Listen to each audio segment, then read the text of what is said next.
관계를 만드는 기적의 대화법. 1. 칭찬하면 호감도가 상승한다. 칭찬이 좋다는 건 누구나 알지만 칭찬받는 사람만큼 칭찬하는 사람도 좋다는 사실을 아는 사람은 드물다. 사실 칭찬할 때 그 칭찬의 말을 가장 먼저 듣는 건 나 자신이므로 남을 칭찬하면 나도 덩달아 기분이 좋아지고 용기와 힘이 솟는 법이다. 칭찬의 마법이다. 인간은 인정 욕구가 채워지지 않으면 자존감이 낮아지고 불안해하기 때문에 늘 타인에게서 인정받고자 한다. 그리고 이런 인정 욕구를 채워주는 건 칭찬뿐이다. 칭찬은 힘이 세다. 조금이라도 발전하고 성장하고 있다는 것을 누군가 알아주면 자신감이 생기고 더 분발하겠다고 다짐하게 된다. 특히 노력에 대한 칭찬은 삶을 더 나은 방향으로 나아가게 한다. 칭찬에는 반드시 진심이 담겨야 한다. 칭찬의 이유를 구체적으로 들어 상대의 마음에 닿도록 하자. 또한 칭찬은 결과물보다 존재 자체에 대한 칭찬일수록 효과가 크다. 상대를 관찰해 그 사람의 고유한 특징을 이야기하자. 장점이 무엇인지, 무엇이 훌륭한지를 구체적으로 칭찬하는 것이다. 예를 들어, 당신은 내가 이제껏 만난 사람 중에 제일 아름다운 손을 가지고 있습니다. 라는 말이 당신은 세계 제일의 미녀입니다. 라는 말보다 효과적이다. 만나는 사람에게 하루에 3번씩 칭찬하기를 실천해보자. 당신의 마음에 여유와 행복이 깃들 것이다. 칭찬은 귀로 듣는 보약이라는 말이 있다. 말투 하나로 상대의 인정 욕구를 채워줌으로써 인간관계가 좋아지는 것이다. 그리고 말은 부메랑이므로 칭찬은 결국 나에게 돌아올 것이다.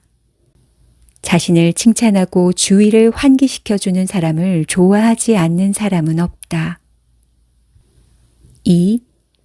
진정성 있는 대화가 관계를 진전시킨다.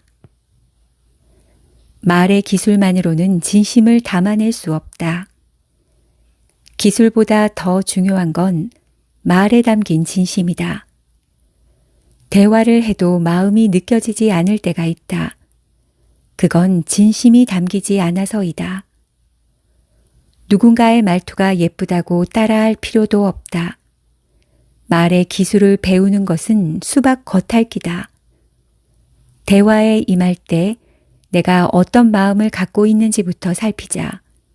수시로 나의 언행을 점검하고 진솔한 말투를 만들려 노력하라. 그래야 상대와 진심으로 소통할 수 있다. 허심탄회라는 고사성어가 있다. 자신의 마음을 가식 없이 털어놓는다는 말이다. 이처럼 진정한 대화는 서로의 감정 공유에 있다. 진정한 대화란 지적인 호기심을 갖고 서로를 존중하는 대화에 몰입하는 것이며 이때야말로 나와 타인의 세계를 완전히 새로운 방식으로 이해하게 된다. 대화는 타인을 통해 새로운 자기 이해에 이르게 되는 통로다. 즉, 대화란 타인을 통해 새로운 자신을 만나게 되는 통로이자 자신만의 세계를 벗어나게 하는 수단이다. 말의 본질은 말 자체가 갖고 있는 진정성이다. 좋은 말투로 자신의 생각을 전하면서도 그 안에 진심을 담는 것이 의사소통의 핵심이다.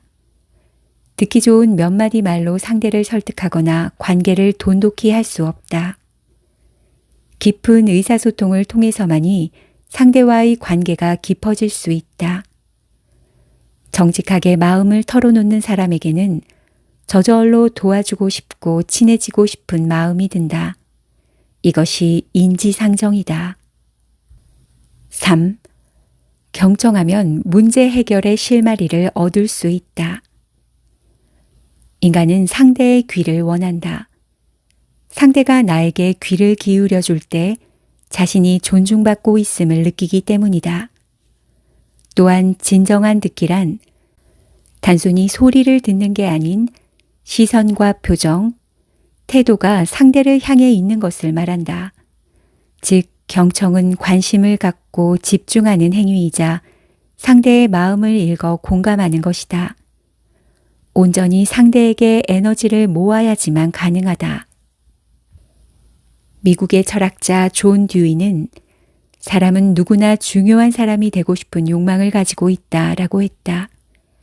사람은 나에 대해 이야기할 때 자신을 중요한 사람으로 인식한다. 그래서 내 이야기를 들어주는 사람에게 호감을 느끼고 마음을 열며 자신을 특별한 사람으로 여기고 주인공이 된 듯한 느낌에 빠진다. 경청은 상대를 이해하기 위한 여정이다. 경청하면 상대의 마음을 읽을 수 있다. 마음을 읽는다는 것은 상대의 말에 공감하는 것이다. 상대의 말 속에 담긴 속뜻을 숙고해 보자.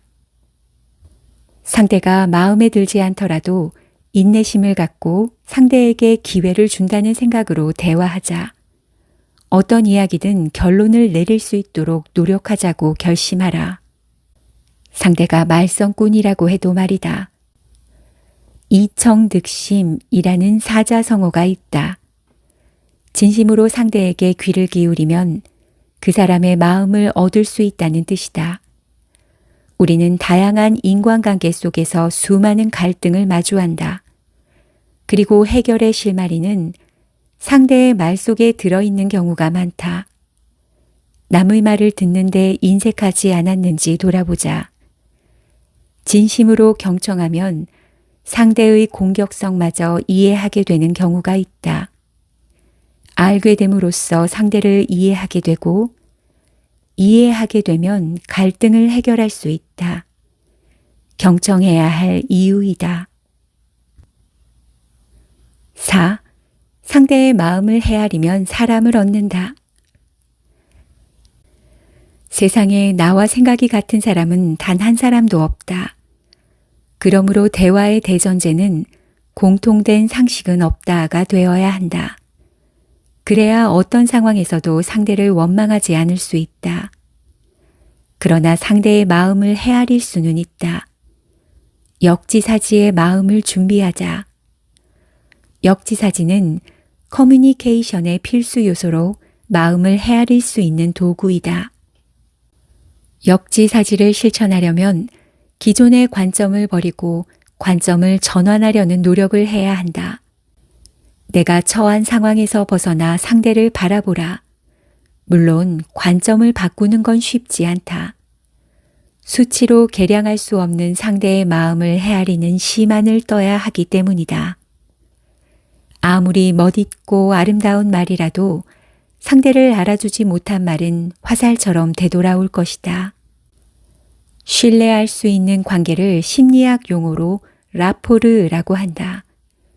마음이 통하는 순간이 바로 라포르가 형성된 순간이다. 라포르는 이성적이고 논리적인 것이 아니다. 그저 공감하는 능력만 갖추어도 소통의 달인이 될 수 있다. 5. 밝은 마음은 전이 된다. 긍정적인 말투를 사용하는 사람과 대화하면 덩달아 기분이 좋아진다. 과학적으로도 긍정의 말투를 사용하면 뇌에서 옥시토신과 세로토닌 등의 행복 호르몬이 분비되어 기분이 좋아진다고 한다. 또한 긍정의 말투는 손상된 신경세포를 복원시키기도 한다. 긍정이라는 말이 식상하게 들리는 요즘이다. 그러나 그만큼 긍정은 중요하다. 어차피 할 일이라면 즐거운 마음으로 하라. 말로써 마음을 정하고 마음으로써 긍정의 말을 하라. 긍정의 말은 이런 마음의 변화와 의지에서 비롯한다. 긍정적인 생각은 긍정적인 말을 낳고 부정적인 말은 부정적인 말을 낳는다. 자존감이 높은 사람일수록 긍정의 말투를 많이 사용한다. 밝고 희망적인 언어와 말투를 쓰는 사람일수록 낙천적이고 자신에 대한 믿음을 갖고 있다. 지친 하루를 마무리할 때 아, 피곤해 죽겠어. 너무 힘들어가 아니라 오늘 최선을 다한 하루였어. 오늘도 수고했어. 라는 긍정의 언어로 표현하자. 안 좋은 일이 일어난 날이라 할지라도 나는 왜 이리 운이 없지? 정말 싫다. 라고 말하기보다는 오늘 참 많은 것을 경험했네. 다음에는 반드시 좋은 일이 많을 거야. 라고 말하자. 부정적 상황을 긍정의 언어로 표현하는 것이다. 그러면 쾌감 호르몬이 나와 우리의 몸과 마음을 안정시킬 것이다. 공자는 근자열, 원자래라 말하며 가까이 있는 사람을 기쁘게 하면 멀리 있는 사람도 찾아온다고 하였다. 일상의 작은 노력을 통해 좋은 에너지를 충만하게 하자. 우리의 말에는 자신뿐만 아니라 타인의 삶을 좋게 바꿀 수 있는 힘이 있다.